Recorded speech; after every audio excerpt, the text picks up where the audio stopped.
So we now come to Revelation 21 and 22, which talks about the new heavens and the new earth. Where do Christians go at death? Well, we've already discussed this, that between death and resurrection, Christians go to paradise or to the third heavens, the abode of God, as opposed to the sky or place of the stars, to be with Christ.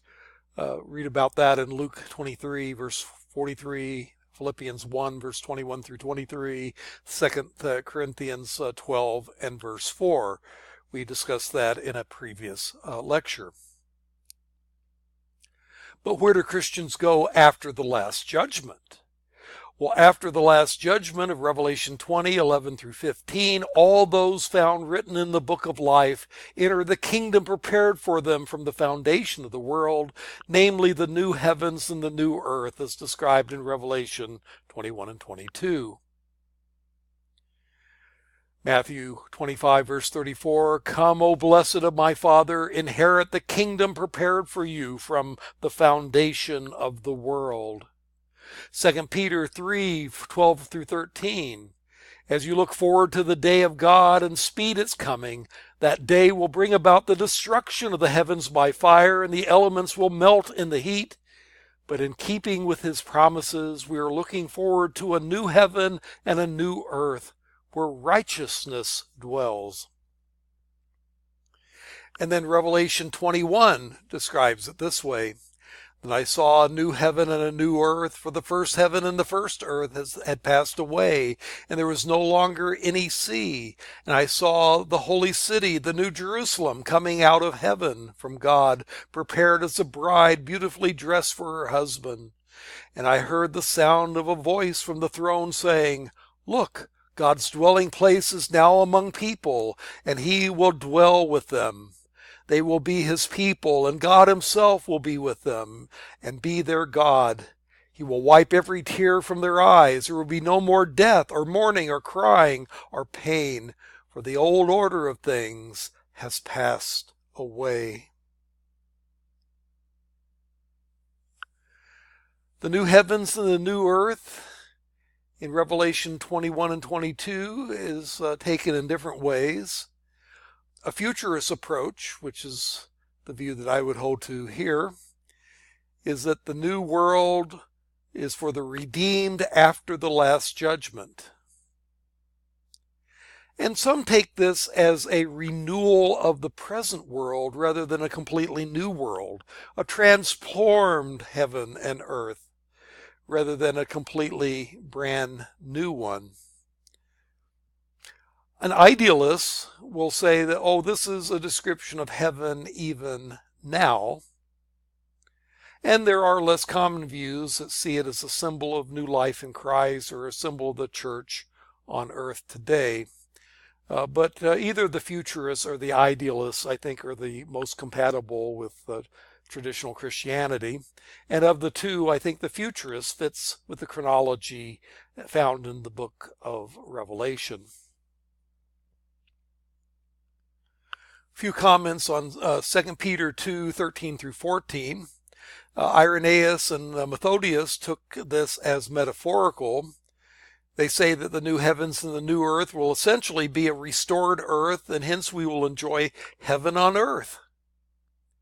Paul says creation will be redeemed when the sons of God are revealed, Romans 8, verses 19 through 22, and that would give some support to the notion that the earth will be transformed rather than destroyed.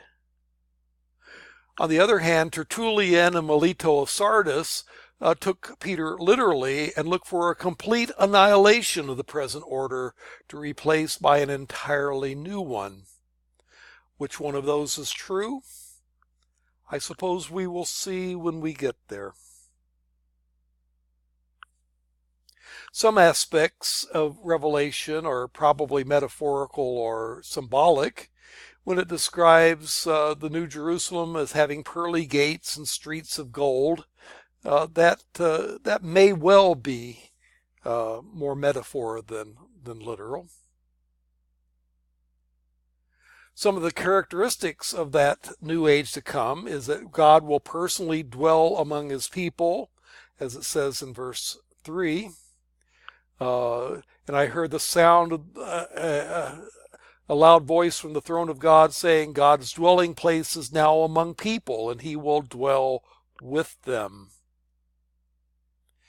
And there'll be no more tears, it says in verse 4.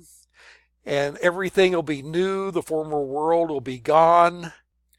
And there will be eternal life, as symbolized by the waters of life that are found there. And the wicked will be absent, as it says in verses 7 and 8. Only the overcomers, as described in Revelation chapters 2 and 3, will be present. Paradise, then, will be restored, as Revelation 22 describes it. There'll be the river of life, drawing on the river from Ezekiel 47 and verse 12, where trees on both banks of the river have leaves of healing. The tree of life will be there, which builds on the Garden of Eden narrative of Genesis 3. There we were forbidden from partaking of the tree of life, lest we live forever.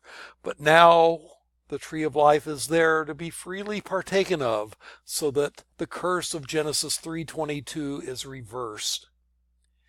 And everyone will see and belong to God. God and the Lamb are equally here.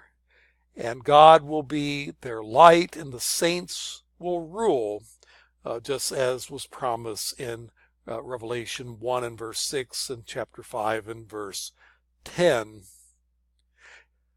This is a description of the heaven that Christians are promised.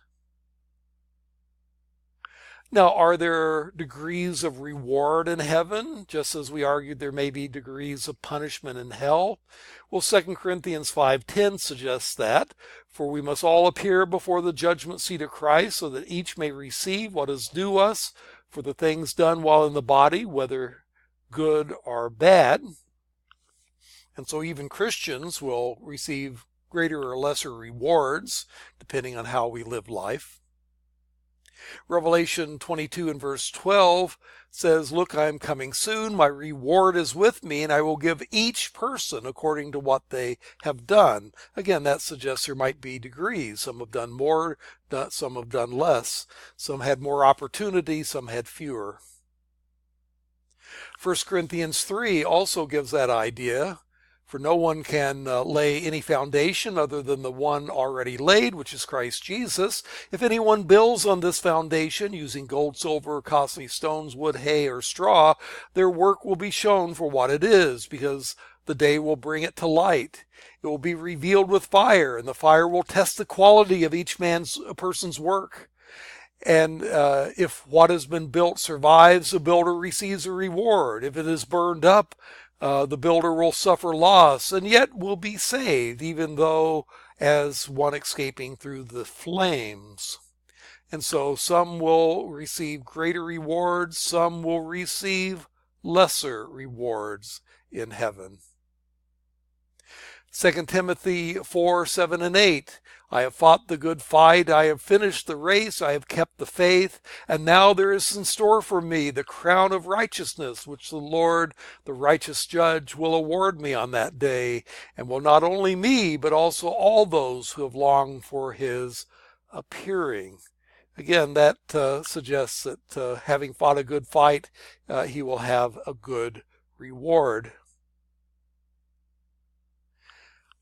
And so the last part of the book of Revelation and the parallel passages in the other scriptures remind us that there is a choice before us.